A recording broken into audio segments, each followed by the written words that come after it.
साथियों, जय हिंद, वंदे मातरम। स्वागत है आप सभी का सैनिक सुविधा पर। साथियों, आज आपके सामने फिर से हाजिर हूं एक जॉब का नया वीडियो लेकर।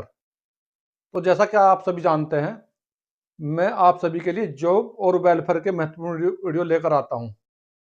तो जो भी हमारे भूतपूर्व सैनिक हैं और जॉब की तलाश कर रहे हैं, तो आज का वीडियो उन सभी के लिए बहुत महत्वपूर्ण हो सकता है, क्योंकि साथियों आज के वीडियो में बहुत बड़ी संख्या में उत्तर प्रदेश पुलिस में भर्ती निकल कर आ रही है, जिसमें हमारे पूर्व सैनिक भी अप्लाई कर सकते हैं। तो पूर्व सैनिकों को किस प्रकार अप्लाई करना है, कितनी वैकेंसी है, इन सभी के बारे में डिटेल में बात होगी। तो साथियों, इससे पहले मैं विस्तार से चर्चा करूं, अगर आप सैनिक सुविधा चैनल से पहली बार जुड़े हैं, इसका हिस्सा नहीं है, इसका हिस्सा बनना चाहते हैं, तो सैनिक सुविधा चैनल को सब्सक्राइब करें और इसका बेल आइकन ऑन करें, ताकि आने वाले वीडियो की महत्वपूर्ण जानकारी आप सभी को मिल सके। तो साथियों, सबसे पहले मैं आपको दूंगा इसकी मैन डिटेल। तो देखिए, मैन डिटेल क्या है इसकी।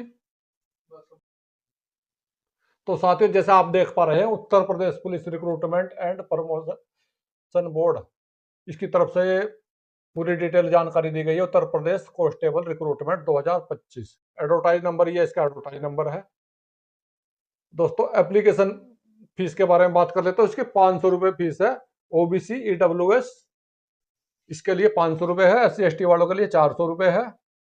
और दोस्तों, ये जो फीस लगेगी आपकी, इसमें जो ये फीस लिखी हुई है 500 और 400, ये पूर्व सैनिक के लिए अपनी कैटेगरी के अनुसार ही होगी। इसमें पूर्व सैनिकों के लिए कोई अलग से फीस नहीं है। जो जिस कैटेगरी में आते हैं, ओबीसी वालों के लिए ओबीसी के अनुसार लगेगी और SC ST वालों के लिए SC ST के अनुसार लगेगी। अब इसकी इंपॉर्टेंट डेट देखते हैं। देखिए, इसके अप्लाई करने की डेट है 31 दिसंबर 2025 और रजिस्ट्रेशन की लास्ट डेट है 30 जनवरी 2026 और फीस पेमेंट की लास्ट डेट है 30 जनवरी 2026। और इसके एग्जाम के बारे में बाद में नोटिफाई करा जाएगा, बाद में बताया जाएगा। अब बात करते हैं एज के बारे में दोस्तों। तो एज जो आपकी लगाई जाएगी, 1/7/2025 से आपकी एज का कैलकुलेशन करा जाएगा। और इसमें देखते हैं भी, मिनिमम एज जो आपकी 18 साल है और मैक्सिमम एज है 22 ईयर्स मेल के लिए। और इसमें दोस्तों 25 साल फीमेल के लिए है। और एज रिलैक्सेशन जो इसमें ऑफिशियल नोटिफिकेशन में दिया गया है, उसके अनुसार बताऊंगा मैं आपको। लेकिन दोस्तों, इसमें जो कैटेगरी के अनुसार आपको लोग छूट दी जाती है, जैसे ओबीसी में 3 साल की, SC ST में 5 साल की है, इसके अलावा आप लोगों को 3 साल की छूट और मिल सकती है। क्योंकि दोस्तों, इसके लिए आगे इसमें काफी प्रोटेस्ट वगैरह चल रहा है, डिमांड की जा रही है, क्योंकि आपको इससे पहले यूपीएसआई में भी 3 साल की छूट दी गई थी। तो इस बार आपको भी इसमें 99% उम्मीद ये है, आपको 3 साल की एक्स्ट्रा छूट दी जाएगी सभी कैटेगरियों को। अभी देखते हैं दोस्तों, इसके टोटल पोस्ट देखिए। कांस्टेबल 32,679 पोस्ट है दोस्तों। अब इसकी एजुकेशन की बात करें दोस्तों, 12वीं पास होना चाहिए या इसका इक्विवेलेंट होना चाहिए। और दोस्तों, इसमें एक्स सर्विसमैन की बात करें तो एक्स सर्विसमैन के लिए 12वीं पास कोई जरूरी नहीं है। एक्स सर्विसमैन के लिए सिर्फ एक्स सर्विसमैन होना जरूरी है। वो एक्स सर्विसमैन इसमें अप्लाई कर सकते हैं, क्योंकि एक्स सर्विसमैन अगर किसी ने 10वीं पास किया हुआ है, तो उसके पास में एक्स ग्रेजुएशन सर्टिफिकेट होता है, उससे वो अप्लाई कर सकते हैं। और उनको उम्र में छूट के बारे में इसके बारे में भी मैं आपको आगे बताऊंगा, क्योंकि पूर्व सैनिकों के लिए एज में भी अलग से छूट दी जाती है। उन्होंने जितनी सेना में जॉब की है, प्लस उनकी जो जिस कैटेगरी में आते हैं उसकी छूट, प्लस 3 साल और फौज की नौकरी, प्लस 3 साल, उसके अलावा जो कैटेगरी की छूट, वो सभी आपको दी जाएगी। उस हिसाब से आप अप्लाई कर सकते हैं। और देखिए, इसका अलग अलग से पूरा constable civil police male female, तो इसमें अनरिजर्व के 4,191 है, ईडब्ल्यूएस के 10,46 है, ओबीसी के 2,826 है, SC के 2,198, ST के 208 है। कुल मिला के 10,469 पोस्ट है। तो दोस्तों, इसका 5% पूर्व सैनिकों के लिए रिजर्व है इसका। और दोस्तों, जिस प्रकार से ये दिए हैं कांस्टेबल PSC आर्मड फोर्स, ये PSC वाले हैं दोस्तों, ये इसकी वैकेंसी है कैटेगरी वाइज पूरी की पूरी। तो ये टोटल इनकी 15,131 है। इसका भी 5% पूर्व सैनिकों के लिए, और इसका भी 5% पूर्व सैनिकों के लिए अलग से आरक्षित है। आगे इसी प्रकार से स्पेशल फोर्स PSC, ये उनकी वैकेंसी कैटेगरी वाइज है दोस्तों। यहाँ पर इनकी टोटल 1341 है। तो दोस्तों इसका भी 5% पूर्व सैनिकों के लिए आरक्षित है। अब है constable battalion female, constable mount police horse rider, यानी कि ये जो हॉर्स राइडर पुलिस होती है, और जेल वार्डन है, जेल पुलिस है, ये इन सभी के जितनी भी हैं फीमेल को छोड़कर, इन सभी की पूर्व सैनिकों के लिए 5-5% आरक्षित है। सभी की 5-5%, सब में टोटल में दोस्तों यहाँ पर 5% पूर्व सैनिकों को इसमें आरक्षण दिया जाता है। यूपी के अंदर पूर्व सैनिकों का 5% आरक्षण है, सी ग्रुप के जितने भी पोस्ट है। दोस्तों अब इसका देखें फिजिकल एलिजिबिलिटी डिटेल क्या क्या है। देखिए इसमें हाइट, यह है इसकी हाइट, 168 सेंटीमीटर होनी चाहिए दोस्तों। ये जर्नल की, ईडब्ल्यूएस की, ओबीसी की और एससी के लिए है दोस्तों। मेल की 160 सेंटीमीटर होनी चाहिए, फीमेल की 152 सेंटीमीटर होनी चाहिए। चेस्ट होनी चाहिए 79 से 84, यानी कि 79 बिना फुलाए और फुलाकर 84 होनी चाहिए ईडब्ल्यूएस, ओबीसी और एससी वालों के लिए। और इसमें दिया हुआ अलग से मेल, एससी एसटी वाले मेल हैं दोस्तों, इसकी 77 से 82 होनी चाहिए, बिना फुलाए 77 और फुलाकर 82 होनी चाहिए। और यहाँ पर इसको जरूरत नहीं होती, फीमेल में कोई जरूरत नहीं होती चेस्ट की।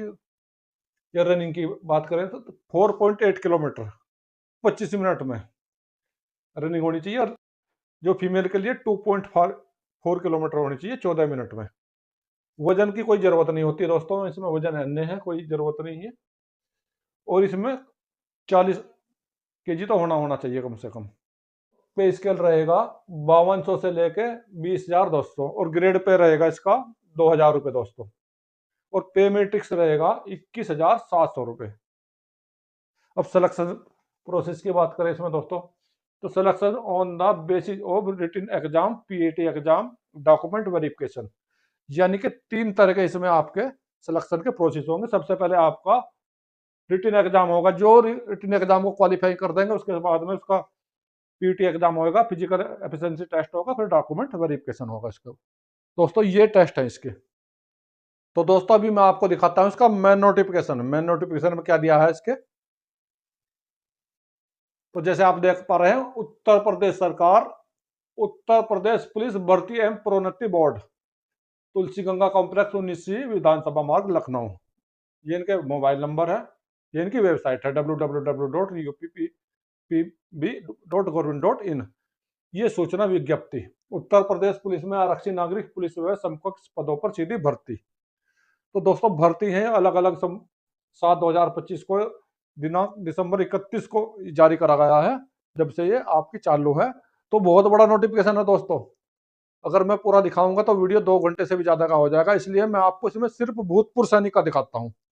भूतपूर्व सैनिकों के लिए इसमें क्या दिया गया है, तो जैसे आप देख रहे हैं इसमें इसका 6 नंबर पॉइंट है ये, उत्तर प्रदेश राज्य के भूतपूर्व सैनिक सैनिक अभ्यर्थियों को सेना में की गई अवधि और उनकी वास्तविक आयु में से घटाने पर अधिकतम आयु हेतु 3 वर्ष की छूट अनुमन्य है। यानी कि उत्तर प्रदेश के भूतपूर्व सैनिकों ने जो भी सेना में जॉब की है उतने साल प्लस उसके अलावा 3 साल और जो भी उनकी कैटेगरी है उसके अलावा कैटेगरी की भी छूट दी जाएगी। इस हिसाब से उनकी उम्र इसमें ली जाएगी। आगे दिया है भूतपूर्व सैनिकों की वास्तविक आयु, सेना की आयु सेवा अवधि की गई अवधि और उसकी वास्तविक आयु में से घटाने पर निर्धारित आयु सीमा से 3 वर्ष की से अधिक नहीं होनी चाहिए। यानी कि कहने का मतलब यह है, जो इन्होंने एक आयु निर्धारित करी है वो सब कुछ मिलाकर 3 साल की छूट, कैटेगरी की छूट और जितनी नौकरी की है उससे ज्यादा नहीं होनी चाहिए जो ये उम्र मांग रहे हैं सब कुछ छूट काटने के बाद में। तो दोस्तों अभी इसमें देखते हैं भूतपूर्व सैनिकों का पेज नंबर 19 में 4.4 नंबर में क्या दिया गया है दोस्तों। ये दिया है भूतपूर्व सैनिक, यानी कि कौन भूतपूर्व सैनिक है उसके बारे में दिया गया है। भूतपूर्व सैनिक से तात्पर्य ऐसे व्यक्ति से जिसने भारतीय थल सेना, नौसेना या वायुसेना के किसी कोटि में योधक या अनुयोधक के रूप में सेवा की हो, जो अपनी पेंशन अर्जित करने के पश्चात ऐसी सेवा से निवृत्त हुआ हो, या चिकित्सीय आधार पर जैसा कि सैन्य सेवा के लिए अपेक्षित हो, ऐसी सेवा निर्मुक्त किया गया हो, ऐसी परिस्थितियों में जो उसके नियंत्रण से बाहर हो के कारण निर्मुक्त किया गया हो और जिससे चिकित्सा या अन्य अयोग्यता से पेंशन दी गई हो। दूसरा, जो ऐसी सेवा के अधिष्ठान में कमी के जाने फलस्वरूप अपनी स्वयं की प्रार्थना पत्र के बिना निर्मुक्त किया गया हो, या वशिष्ठ निर्धारित अवधि को पूर्ण करने के पश्चात ऐसी सेवा से निर्मुक्त किया गया है किंतु अपनी स्वयं की प्रार्थना पर निर्मुक्त नहीं किया गया हो, या दुराचरण अदक्षता के कारण सेवा मुक्त नहीं किया गया हो जिससे ग्रेजुएटी प्रदान की गई हो। और इसमें टेरिटोरियल आर्मी निम्नलिखित श्रेणी के भी कार्मिक भी हैं: निरंतर संगठित सेवा के लिए पेंशन पाने वाले, सैन्य सेवा के चिकित्सा पिछों में अयोग्य व्यक्ति और शौर्य पुरस्कार वाले। यानी कि इनमें टेरिटोरियल आर्मी वाले भी हैं जिसको हम बोलते हैं टीए वाले, जिनको चिकित्सा के आधार पर निकाला गया है या जिन्हें शौर्य पुरस्कार दिया गया है, वो भी इसमें शामिल है। टिप्पणी में दोस्तों, आरक्षण का लाभ को प्राप्त करने के प्रयोजन से भूतपूर्व सैनिक माने जाने के लिए संकित तीनों सशस्त्र सेनाओं के किसी भी सैनिक के लिए आवश्यक है कि उसने आवेदन पत्र भरने के संगत समय पर भूतपूर्व सैनिक का दर्जा पहले से ही हासिल किया हो। नोट, भारतीय आवेदन की अंतिम तिथि तक भूतपूर्व सैनिक होना अनिवार्य है। दोस्तों, टिप्पणी में ये बहुत ही महत्वपूर्ण पॉइंट दिया गया है। इसमें यह दिया गया है, कई लोग जो है सेना में नौकरी करते रहते हैं लेकिन फार्म डाल देते हैं, आवेदन कर देते हैं, लेकिन जो फार्म डालने की तिथि तक वो भूतपूर्व सैनिक होना चाहिए, उसके पास में डिस्चार्ज बुक उसकी होनी चाहिए, भूतपूर्व सैनिक का दर्जा उसे मिला हुआ होना चाहिए। और दोस्तों, भूतपूर्व सैनिक के लिए जैसे मैंने आपको बताया है, उसे सेना से निकाला गया हो, चिकित्सा आधार पर निकाला हो, उसके चोट वगैरह लग गई हो, लेकिन चिकित्सा के आधार पर उसे निकाला गया है, या उसने अपनी पेंशन अर्जित करी हो, लेकिन जो किसी बुरे व्यवहार की तरह के कारण निकाला गया हो, जिसका कोर्ट मार्शल वगैरह हुआ हो, वो अप्लाई इसमें नहीं कर सकता है। तो दोस्तों, ये थी भूतपूर्व सैनिक की परिभाषा, वही जिसमें दिया गया है वही भूतपूर्व सैनिक इसमें अप्लाई कर सकते हैं। पेज नंबर 28 इसका सिलेबस के बारे में देखते हैं, इसका क्या सिलेबस है। तो दोस्तों देखिए, लिखित परीक्षा का पाठ्यक्रम, तो इसमें 4 प्रकार के पाठ्यक्रम होंगे आपके। सामान्य ज्ञान का एक तो वो होगा, दूसरा सामान्य हिंदी का होगा, तीसरा आपका संख्यात्मक एक मानसिक योग्यता का होगा, चौथा आपका मानसिक अभिरुचि और बुद्धिलब्धि एवं तार्किक क्षमता के क्वेश्चन आएंगे। तो सामान्य ज्ञान सबके मिलाकर 150 क्वेश्चन आएंगे दोस्तों, और इसमें 300 अंक के होंगे। ये आपके वस्तुनिष्ठ प्रश्न होंगे, यानी कि 1 के 4 उत्तर होंगे, आपको एक टिक करना है उसमें से। ये इसमें दिया गया सामान्य ज्ञान वाले के बारे में क्या क्या आएगा। सामान्य विज्ञान, भारत का इतिहास, भारतीय संविधान, भारतीय अर्थव्यवस्था, संस्कृति, भारतीय कृषि, वाणिज्य, व्यापार, जनसंख्या, पर्यावरण, नगरीकरण, भारत का भूगोल, विश्व भूगोल, प्राकृतिक संसाधन, उत्तर प्रदेश की शिक्षा संस्कृति, सामाजिक प्रथाओं के संबंध में विशिष्ट जानकारी, उत्तर प्रदेश के राजस्व, पुलिस, सामान्य प्रशासनिक व्यवस्था, मानवाधिकार, आंतरिक सुरक्षा, आतंकवाद, भारत और उसके पड़ोसी देशों के बीच में संबंध, राष्ट्रीय तथा अंतर्राष्ट्रीय महत्व के सम्मान एक विषय, राष्ट्रीय तथा अंतर्राष्ट्रीय संगठन विमुद्रीकरण और उनका प्रभाव, साइबर क्राइम, सेवा कर, पुरस्कार, सम्मान, देश की राजधानी, मुद्राएं, महत्वपूर्ण दिवस, अनुशासन, खोज, पुस्तक, लेखक, सोशल मीडिया, कम्युनिकेशन। तो इस प्रकार के क्वेश्चन पूछे जाएंगे। और सामान्य हिंदी में किस प्रकार के पूछे जाएंगे दोस्तों, इसमें हिंदी और अन्य भारतीय भाषाओं के बारे में, हिंदी व्याकरण, इसका मौलिक ज्ञान, हिंदी वर्णमाला, तत्सम तद्भव, परवाइची, विलोम, अनेकार्थक वाक्यांश, उनके स्थान पर अन्य शब्द भरना, समरूपी शब्द, भिन्नात्मक शब्द, अशुद्ध वाक्यों को शुद्ध करना, लिंग, वचन, कारक, सर्वनाम, विशेषण, क्रिया, काल, वाच्य, अव्यय, उपसर्ग, प्रत्यय, संधि, समास, विराम चिन्ह, मुहावरे, लोकोक्तियां, रचनाएं, हिंदी भाषा में पुरस्कार, विविध। अभी देखिए, संख्यात्मक है मानसिक योग्यता, numerical and the mental availability. तो इसमें आपका नंबर सिस्टम हो गया, सिंप्लीकेशन हो गया, इसके अलावा आपका फ्रैक्शन हो गया, highest common factor, lowest common factor, महत्तम समावर्तक, लघुत्तम समावर्तक, समानुपात, प्रतिशतता, लाभ और हानि, छूट, साधारण ब्याज, चक्रवृद्धि ब्याज, भागीदारी यानी कि इसको पार्टनरशिप बोलते हैं, औसत, समय और कार्य, समय और दूरी, सारणी, ग्राफ, मेंसुरेशन, अंगगणितीय संगणना, अन्य विश्लेषणात्मक कार्य, विविध यानी कि और भी अन्य प्रकार के तार्किक आरेख, संकेत संबंध विश्लेषण, प्रत्यय ज्ञान बोध, शब्द रचना परीक्षण, अक्षर और संख्या श्रृंखला, इसके अलावा शब्द और वर्णमाला और आंशिक समरूपता, व्यावहारिक ज्ञान, ज्ञान परीक्षण, आंकड़ों का तार्किक विश्लेषण, प्रभावी तर्क, अंतर्निहित भावों का विनिश्चय करना। इसके अलावा 4 नंबर में आएंगे आपका इसमें मानसिक अभिरुचि और बुद्धिलब्धि और तार्किक क्षमता बड़ों में क्या क्या आएगा दोस्तों? इसमें आएगा असमान को चिन्हित करना, संबंध व आंशिक समानता परीक्षण, श्रृंखला पूरी करने का परीक्षण। इसके अलावा संकेत लिपि और सांकेतिक लिपि को समझना।